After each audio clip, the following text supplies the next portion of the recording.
Beijing is the perfect starting point for any trip to China. With an exciting mix of old and new, the city has so much to offer travelers. In this video we cover our favorites. We visit the Great Wall of China and the Forbidden City, try the famous Peking Duck and watch the flag ceremony at Tiananmen Square. We also give you some tips about costs, transport and booking tickets. So stick around and explore Beijing with us. Seeing the Great Wall of China has been on our bucket list for the longest time. In the greater Beijing area, there are 3 sections open to visitors.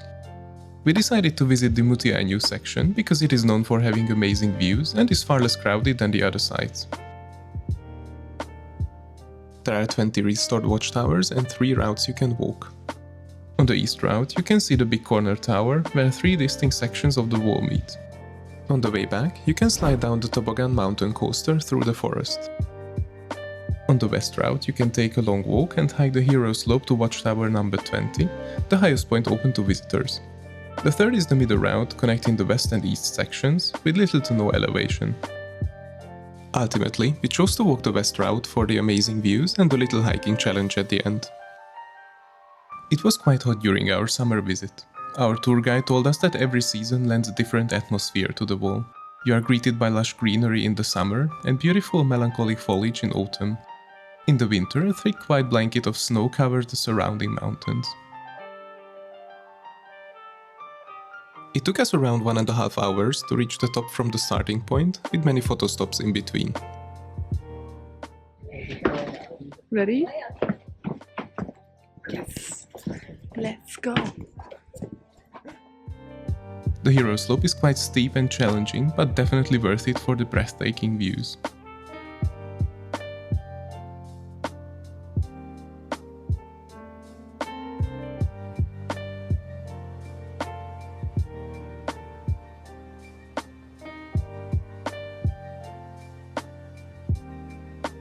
Yeah, eventually even I managed to get down, so we could start our descent back to Tower 14. Scary. It is also possible to hike all the way down to the visitor village or continue to explore the middle and east sections if you have more time and energy. We took one last good look at this amazing structure before taking the cable car down the mountainside. We booked our tour on Klook and paid 320 yuan per person, which also included the optional cable car tickets. While our guide didn't join us on the wall, he explained everything about its history and nature during the bus ride. He also gave us some handy tips for an ideal visit. The company has a visitor center with free snacks and refreshments, as well as a lunch buffet option with plenty of delicious food for just 60 yuan. We sure took the opportunity to sample some authentic Chinese food here.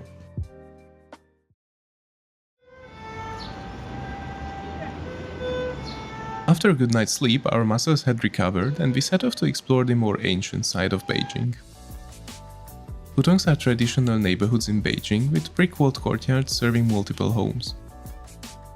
People still live and go about their daily life here, so be mindful of that when visiting.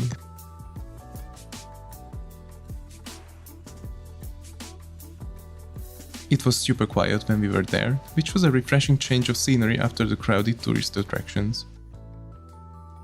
Quianmen Street and the surrounding district are undoubtedly the most popular tourist area in the city. There are hundreds of shops, restaurants and even small hotels in traditional buildings. It's a great spot to try some local delicacies and do some souvenir shopping.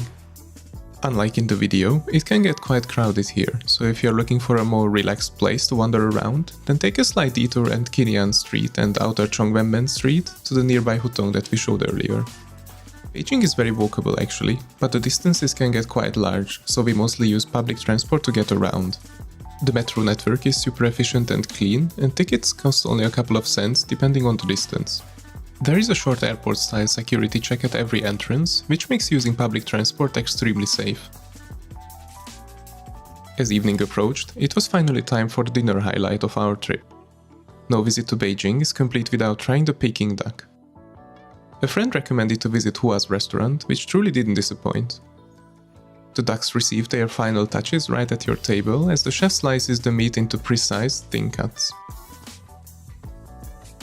You can enjoy the meat with different condiments, wrapped into a roll, or as a bite-sized piece served on a puffed rice cracker. We were absolutely stuffed after our ceremonial meal, and we paid only around €20 per person for the entire course. Our other regional highlight was Beijing-style hot pot. We had it at CC Xiaopang with a local friend who recommended this young and hip area. The Palace Museum, also known as the Forbidden City, is another must-visit place in Beijing. The complex consists of impressive shrines and temples, as well as ceremonial buildings erected for the imperial family.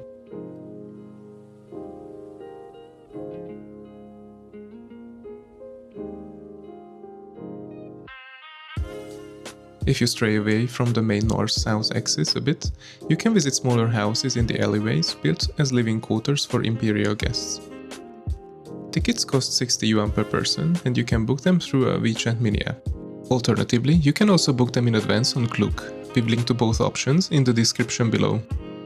If you are visiting in the summer, make sure you are prepared for the weather, as there is not much shade in the area. You will also have to walk a lot, so comfortable shoes are definitely recommended.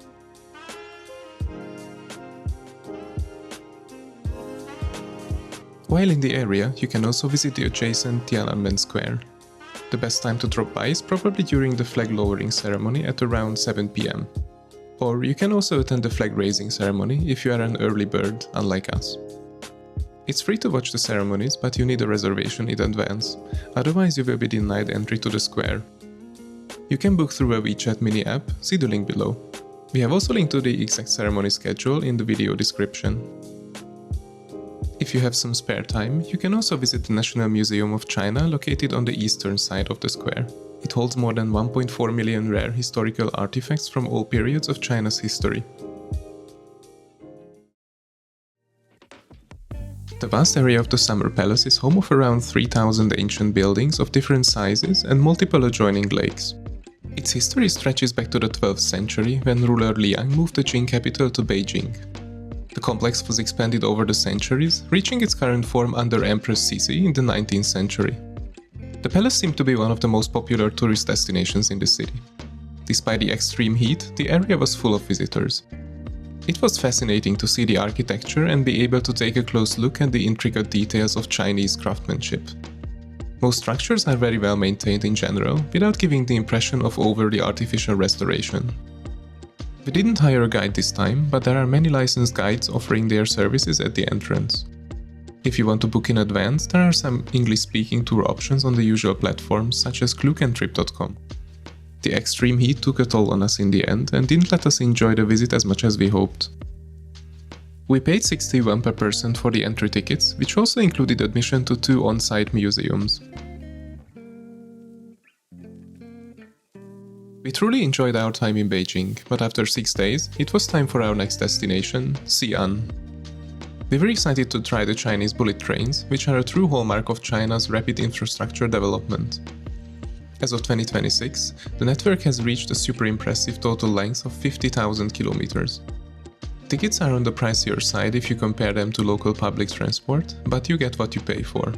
Modern, efficient and safe train stations, along with clean and comfortable trains that run just like clockwork. Once you're aboard, you somehow automatically feel the urge to compare them to the Japanese Shinkansen, which feel a bit less crowded due to their more spacious seat layout. Nevertheless, time and cities literally fly by when traveling at an impressive 320 km per hour. It was interesting to see the sprawling residential development along the tracks. Apparently, more and more people are being incentivized to relocate to high-density areas. Sadly, this has significantly contributed to the gradual disappearance of the Chinese countryside in recent years. In the next video, we will take you to Xi'an to explore one of the best preserved city walls in China and, of course, the famous terracotta warriors of Emperor Qin Shi Huang. If you have any questions or suggestions, feel free to leave a comment down below. Safe travels and see you in the next video.